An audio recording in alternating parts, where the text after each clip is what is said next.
When loyalty breaks, the streets remember. Purdy thought he was untouchable. Kisha believed her lies would never catch up. But Trell and Boom, they were just getting started. This wasn't about respect anymore. It was personal. And an episode. In BMF Season 4, revenge finally came knocking. Trell and Boom weren't always on the same page. In fact, they used to be on opposite ends of the game. But betrayal has a strange way of bringing enemies together, especially when the same people crossed both of them. That's exactly what happened with Purdy and Kisha. These two had been playing dirty for weeks. They whispered lies, snitched behind closed doors, and tried to move pieces like they were the bosses. But the thing is, they weren't ready for what Trell and Boom were about to bring. It started small, whispers on the block.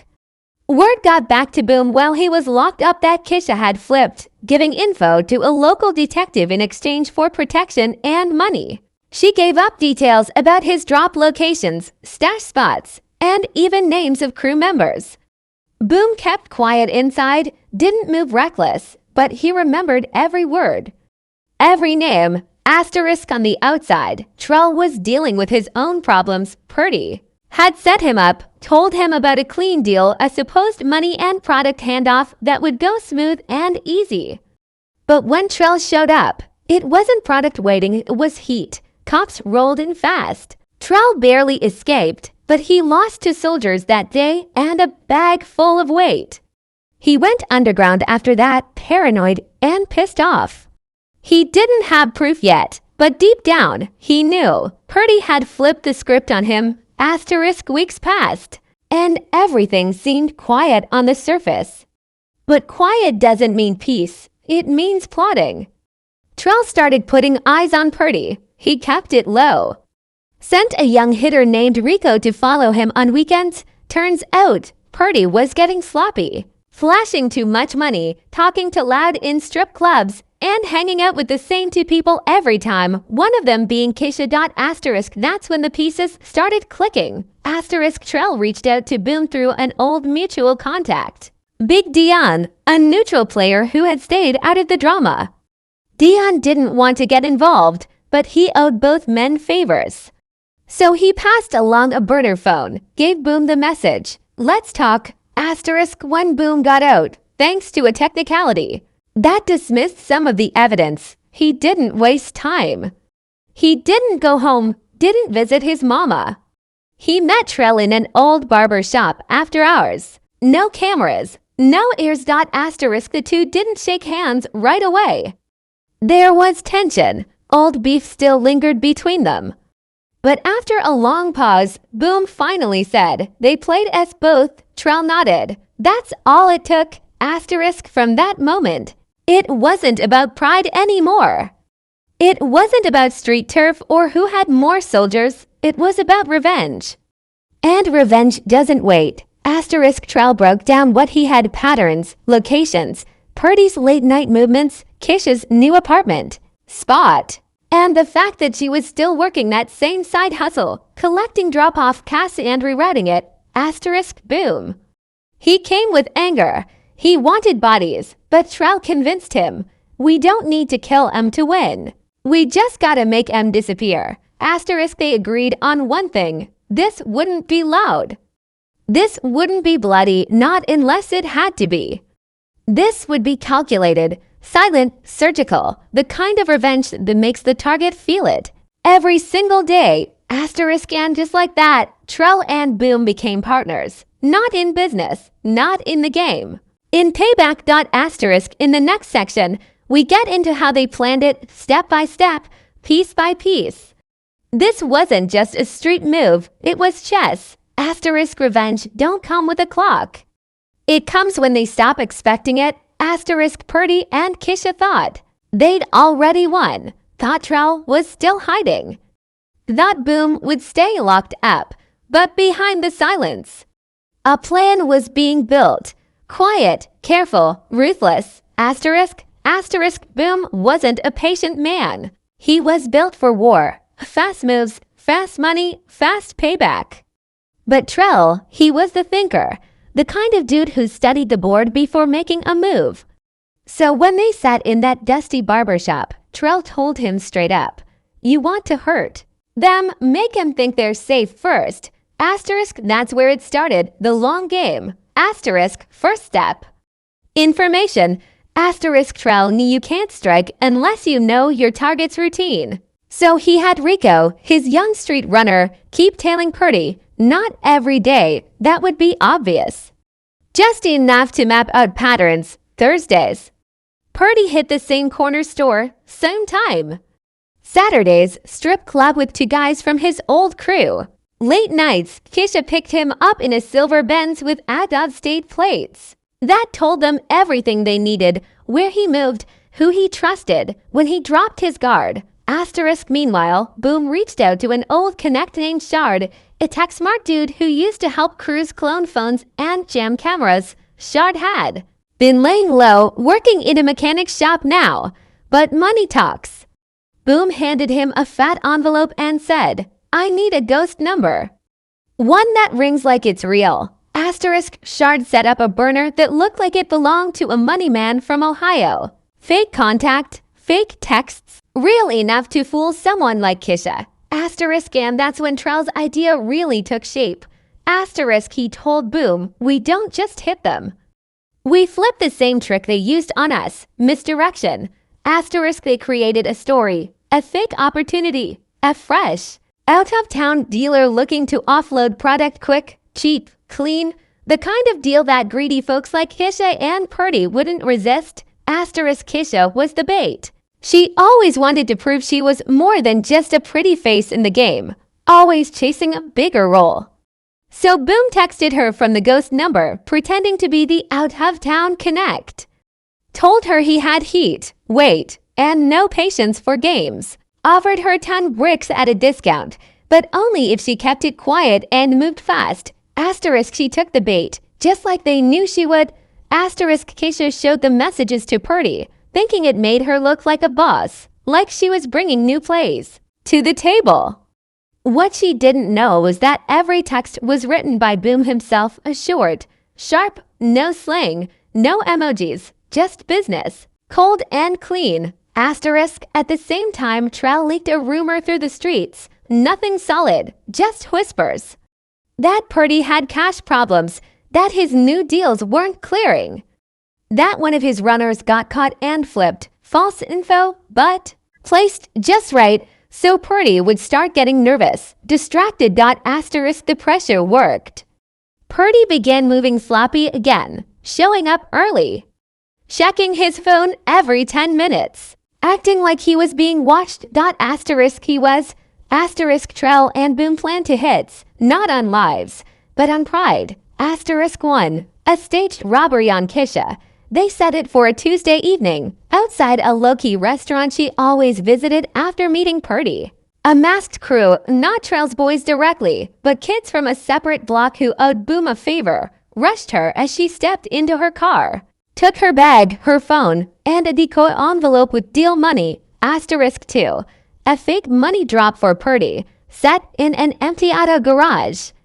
They made it seem like the Ohio plug had arrived in town and wanted to do the handoff face-to-face.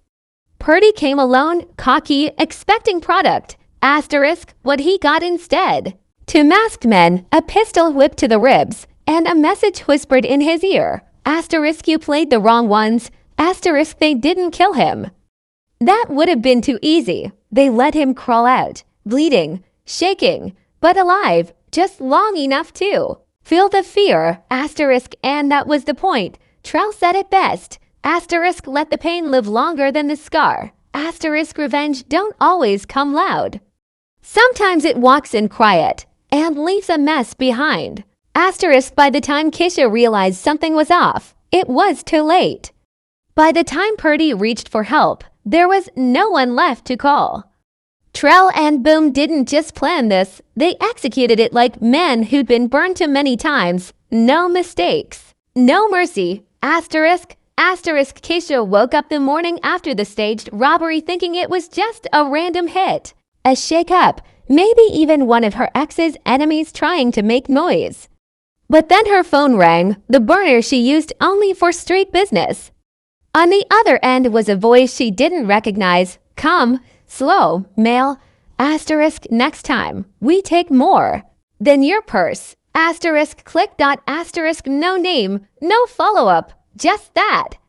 Her hands shook when she tried to light a cigarette. And for the first time since she stepped into the game, Kisha realized this wasn't about money anymore. This was personal. Asterisk Purdy, on the other hand, was already spiraling. He still hadn't told Kisha what happened at the garage. He told her the deal fell through, said the guy didn't show. But the truth was darker. He got jumped, not robbed, punished. The way they moved, the way they didn't even ask for money, ... He knew this wasn't a random crew. This was somebody sending a message. Asterisk that night, Purdy locked his door early. Didn't answer texts, sat by the window with a .45 on his lap.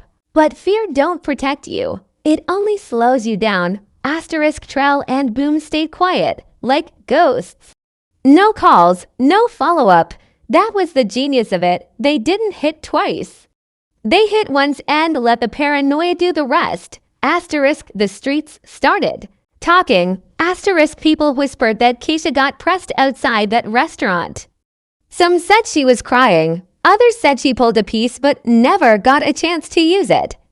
Either way, word was out. Somebody was after her. Asterisk and Purdy, his name was, starting to lose weight. When your moves get sloppy, people notice. When your crew starts asking, you good, too many times in a week.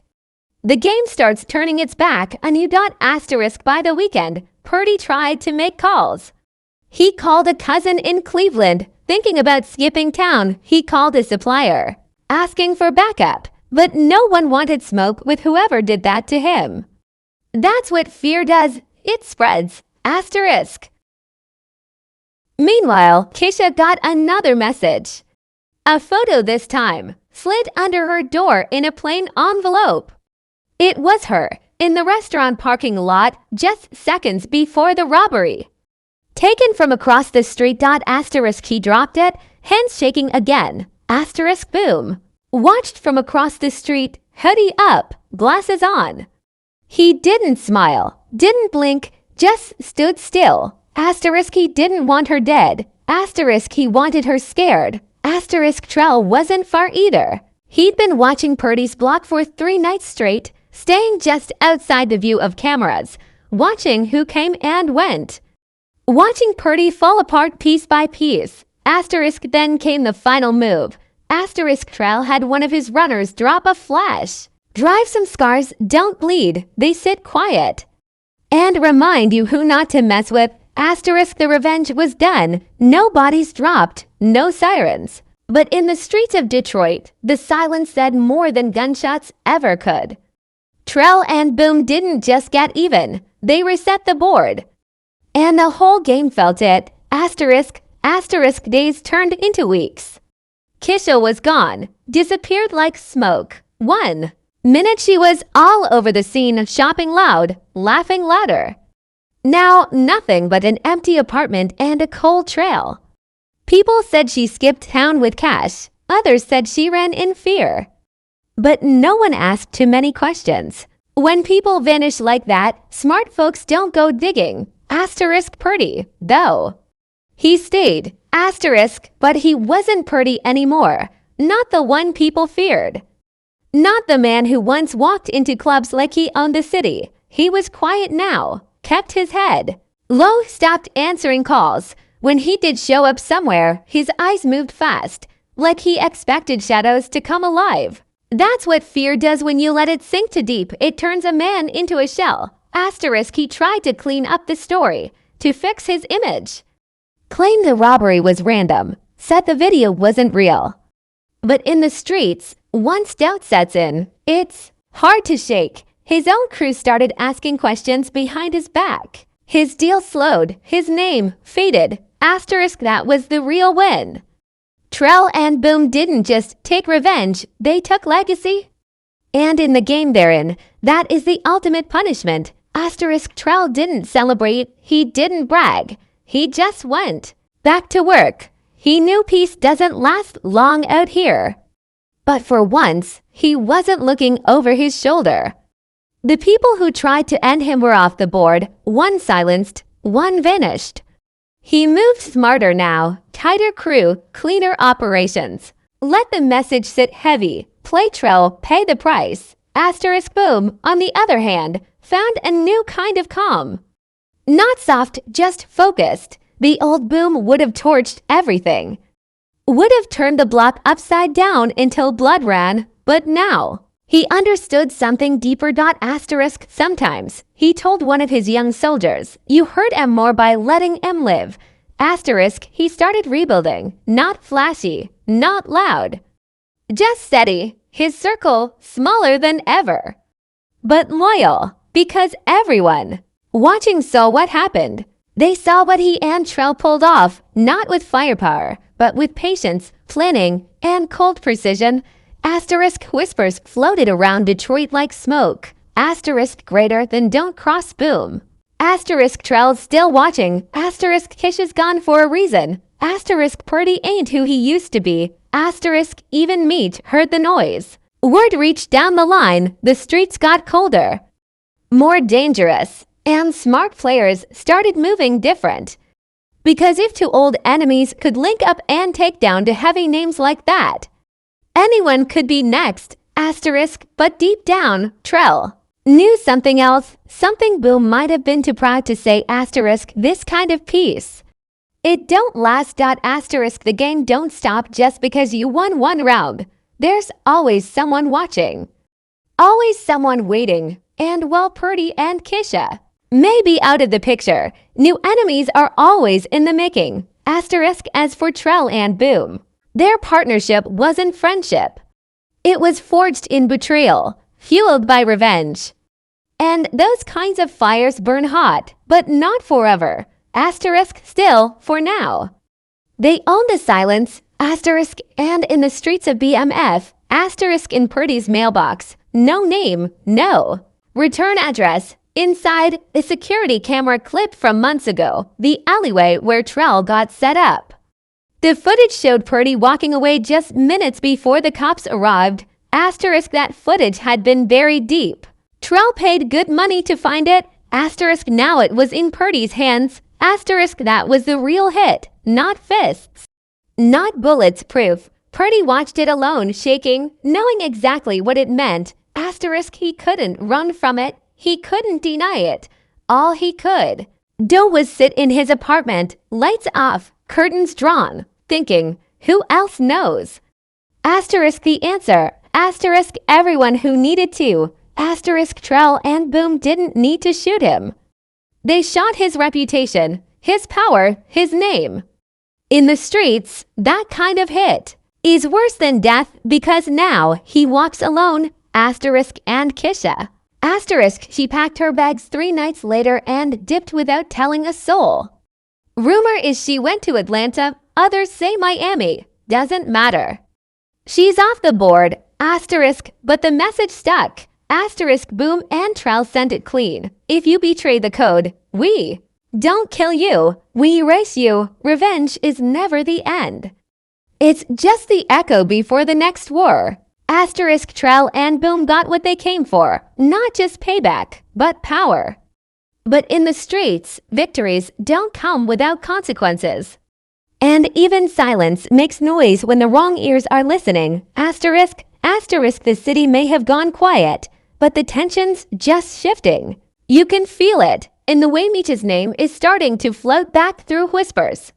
In the way small crews are moving nervous, waiting to see who fills the space that Purdy left behind. That kind of power vacuum don't stay empty long. Somebody's always hungry. Boom knows it. He's been in this game too long to think it ends with a clean hit and a quiet block. He's watching the corners now, watching who steps up and who steps too far. Trell, too, is keeping his eyes open. His name just got heavier in the streets. And that weight, it comes with a target on your back. But he's not shaken. If anything, he's more dangerous now. because he's learned how to strike without ever raising his voice. Asterisk, and while Kisha may be gone, word is, she ain't done. Asterisk, a girl like that don't run forever. She regroups, she rethinks. And if she finds a new backer, someone with deeper pockets or a bigger grudge, she might just come back harder, colder, with something to prove. Asterisk Purdy. He's still breathing. But in this world, sometimes staying alive is worse than getting taken out. His silence speaks louder than his past ever did. He knows he's done. The only thing left is the waiting for someone to finish what Trell and Boom started. Asterisk, but the streets aren't just watching the fallouts. Asterisk, they're watching Meech. Asterisk and Meech. He's not about to let the city fall apart while everyone plays revenge games in his shadow. He's been quiet, but not blind. Asterisk, he sees the new moves. He hears the new names. Asterisk, and when he returns, asterisk, it won't be for peace. Asterisk, asterisk.